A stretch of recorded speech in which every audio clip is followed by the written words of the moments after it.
આજથી થોડાક દિવસ પહેલા અમદાવાદના કાગડાપીઠ પોલીસ સ્ટેશન હદ વિસ્તારમાં આવેલા ન્યૂ ક્લોથ માર્કેટ પાસે કેટલાક બુટલેગરો દ્વારા જાહેરમાં એક યુવાનને છરીના ઘા ઝીંકીને હત્યા નિપજાવી હતી।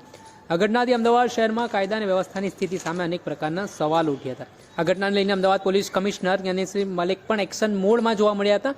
હાલ આ મામલાને લઈને પેટ્રોલિંગ હાથ ધરવામાં આવી રહ્યું છે। જે વિસ્તારો શંકાસ્પદ છે, જ્યાં સામાજિક તત્વ અને અસામાજિક પ્રવૃત્તિઓ વધારે છે, તે વિસ્તારોમાં ખાસ ચેકિંગ કરવામાં આવી રહ્યું છે। અને આ ઘટનાના પગલે સમગ્ર અમદાવાદમાં ઘેરા પડઘા પડ્યા હતા। એમાં આરોપીઓની વાત કરીએ તો જિગ્નેશ ચુનારા, વિરાજ ચુનારા, વિશાલ ચુનારા, વિક્કી ચુનારા નામના 4 આરોપીઓ જે દારૂના ધંધા સાથે સંકળાયેલા હોવાની વિગત સામે આવી છે। જેમાં અલ્પેશ ઠાકોર નામનો યુવાન જે પોતાના વિસ્તારમાં દેશી દારૂનું જે વેચાણ થાય છે તેને લઈને થોડાક દિવસ પહેલા કાગડાપીઠ પોલીસ સ્ટેશન ખાતે આ મામલે રજૂઆત કરવા માટે જાય છે।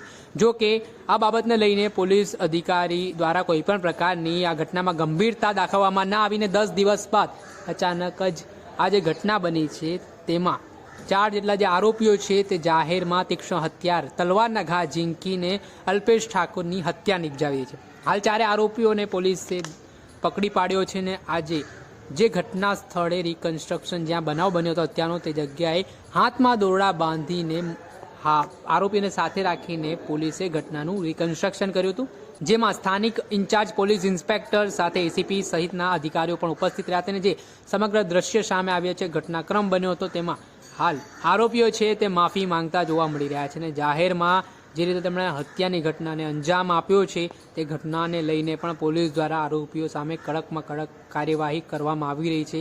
પહેલાં તો એ દ્રશ્ય ઘટનાના રિકન્સ્ટ્રક્શનના સામે આવે છે કે દોરડા બાંધીને આરોપીઓથી ઘટનાના સંદર્ભમાં પંચનામું કરવામાં આવી રહ્યું છે, વિગતો મેળવવામાં આવી રહી છે, નિવેદન નોંધવામાં આવી રહ્યા છે અને આરોપી સામે કડકમાં કડક કાર્યવાહી કરવામાં આવે તે પ્રકારની વાત પણ કહેવાય છે। ત્યારે આ મામલે શું કહી રહ્યા છે એસીપી યુવરાજસિંહ ગોહિલ તે સાંભળી લો। ગત 3 દિવસ અગાઉ કાગડાપીઠ પોલીસ સ્ટેશન વિસ્તારમાં એક મર્ડરની ઘટના બની હતી, જેનું સંધાને ગુનો દાખલ કરીને તપાસ હાથ ધરવામાં આવી હતી। જેનું સંધાને એક આરોપી તત્કાલીન 3 દિવસ અગાઉ એરેસ્ટ કરવામાં આવ્યા અને અન્ય 2 આરોપી બાટલા પડતા હતા।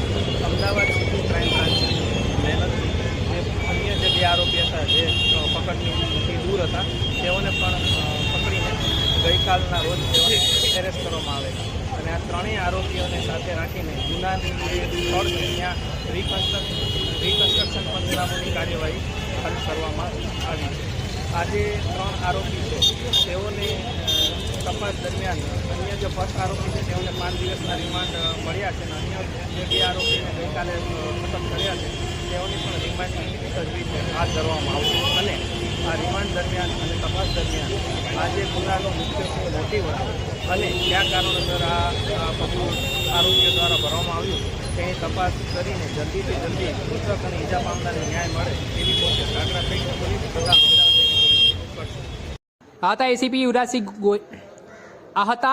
એસીપી યુવરાજસિંહ ગોહિલ તેમણે આ સમગ્ર મામલે માહિતી આપી છે। સાથે જ આરોપીઓની જે ઘટનાને અંજામ આપ્યો છે તે દિશામાં પણ પોલીસ તપાસ કરી રહી છે। 4 આરોપીઓની ધરપકડ કરી હોવાની વિગતો સામે આવી છે અને આગામી સમયમાં અમદાવાદમાં કાયદા વ્યવસ્થાની સ્થિતિ જળવાઈ રહે તે માટે પોલીસ તત્પર કાર્યવાહી કરશે તે પ્રકારનું આશ્વાસન પણ તેમના દ્વારા આપવામાં આવી રહ્યું છે।